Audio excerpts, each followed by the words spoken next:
Well, it hasn't fallen down, that's always a good start.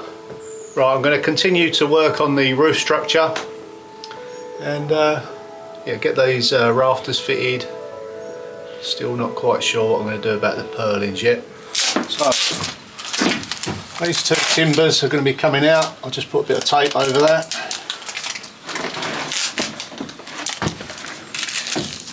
That one's coming out. And that one's coming out.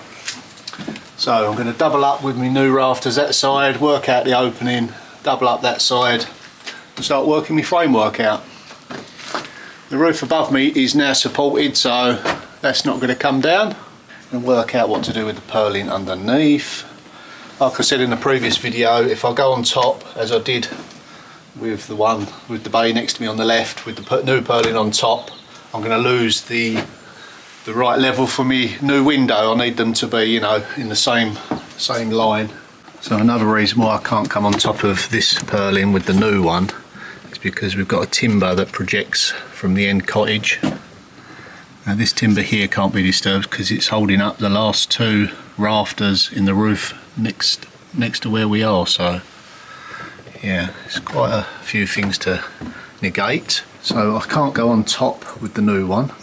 I'm going to go underneath, and also while I'm in this side of the cottage, I think I'm going to go and get some bricks and start infilling these holes and getting them secure. After all, that's what's taking the main load of the roof, these big purlins here. I'm off now to get some bricks. I'm going to pop into the other builders merchants that have got those new tiles. Got my clay peg tile with me. I'm going to compare the two to see whether it's compatible or not. Then we'll come back and start working on this area again. Got the tile with me. Do some comparing. So I've just compared it to that, and it's not really comparable, so back to the drawing board I think with those. Never mind.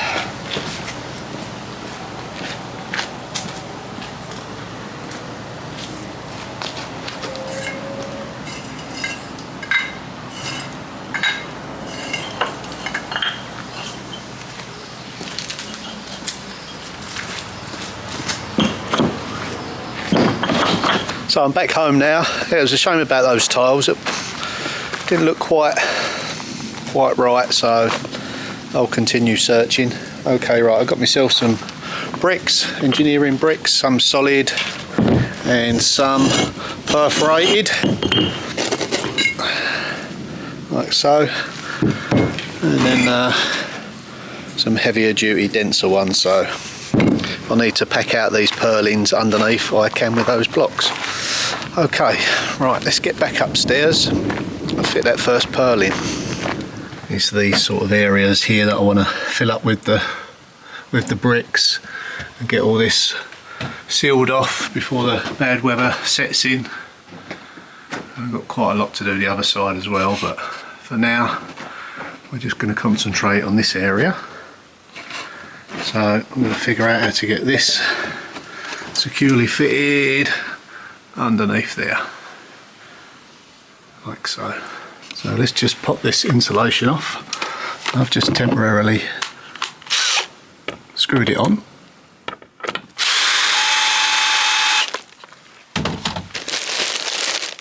Okay. Then put that back afterwards.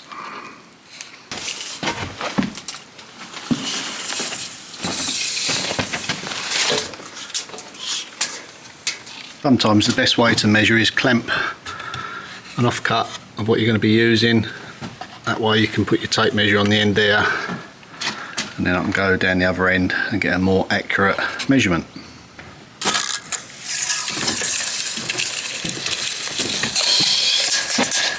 Now this end, if I can, I might just try and, it's quite loose anyway, remove this. Not putting up no fight, that one.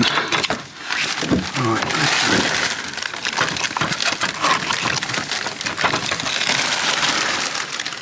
Maybe run a new purlin slightly into there.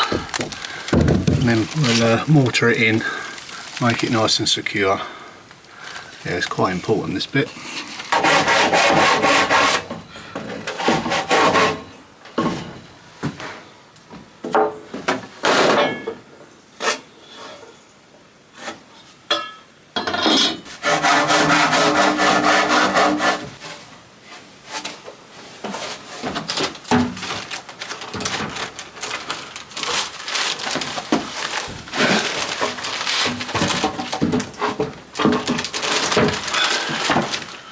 After a little bit of persuasion, I got it in.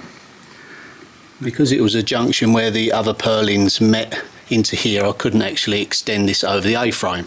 So what I plan to do is there'll be a timber gain up there, and there'll be another one below it like that. So what you have to remember is all this work that I'm doing is all going to be hidden. There'll be an independent sort of structure underneath framework that will cover up all this. There'll be a flat piece at the top joining the two together, and all this will simply be covered in. The A-frames will be staying exposed, so you'll still see all of the A-frame, you just won't see all the ugly stuff behind there. So we're using good strong fixings into the old oak purlin pilot drill.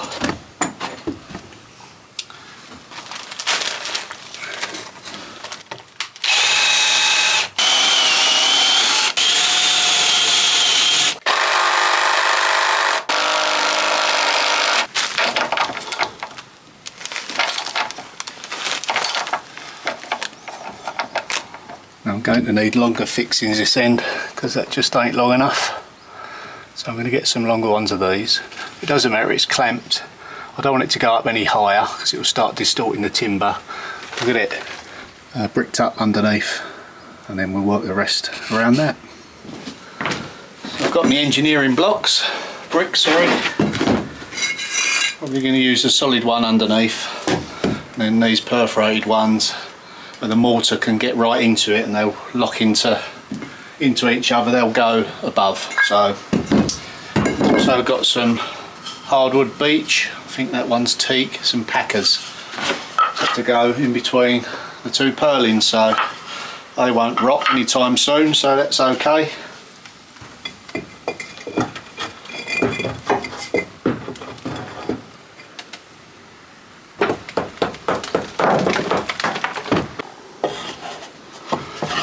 Just loosen that off.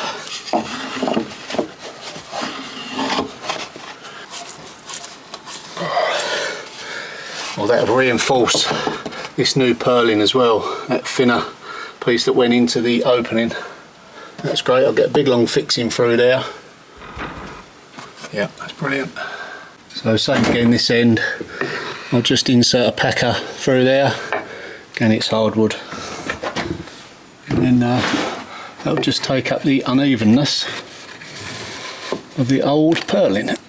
It's not far out. That's great, we'll get a fixing through the bottom there, and then we'll maybe put a joist hanger over that as well as the timber work as well.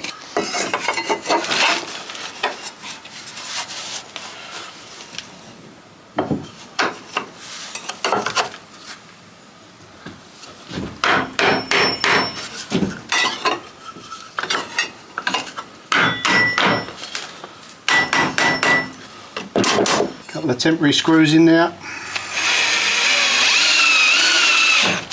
I'll use nails once I'm happy where it's meant to, where it's meant to go. So there you go. Not very pretty, but functional. A bit like myself. So that just leaves for some longer fixings each side. I'll have to look through my tool shed, and that'll be that secured. So it just leaves the lime mortar over there, which I'm going to do right now.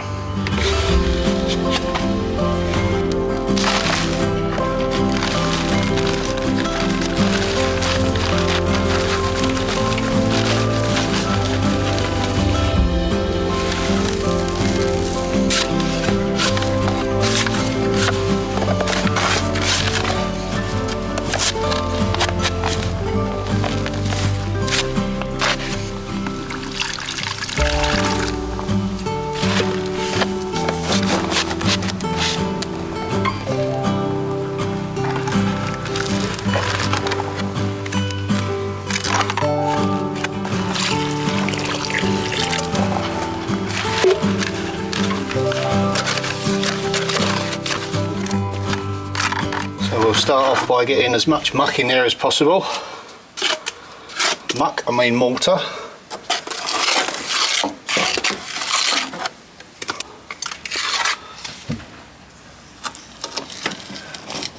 There we go. Now I can just fill that up with some more mortar.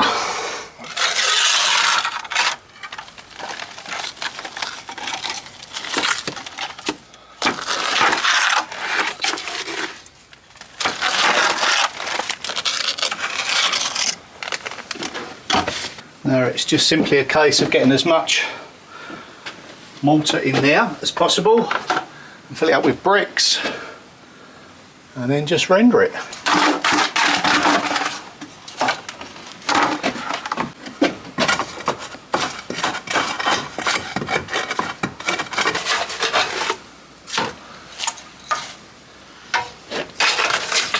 Okay, now for a brick.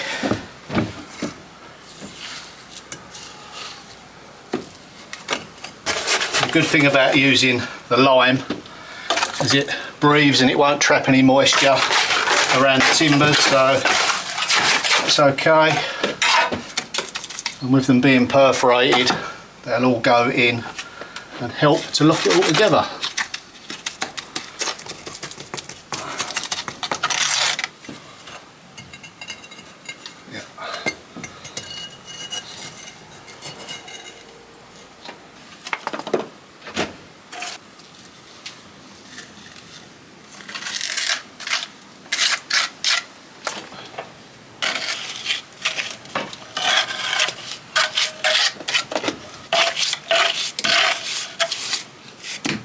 Minor adjustment.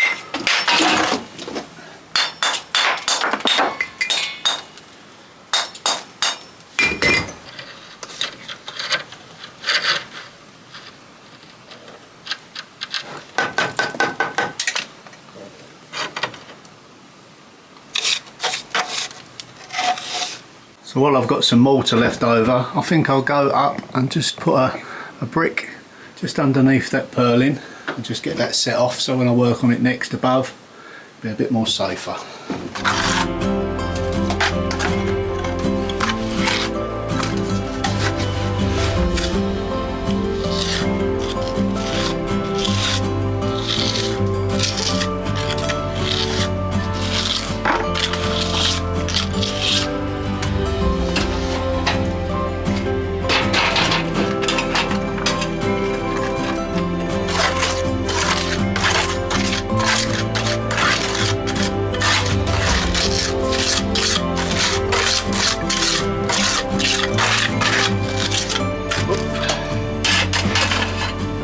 Time of day. Okay, that is it for this video. Hope you enjoyed it, and I'll see you all in the next one. Bye for now.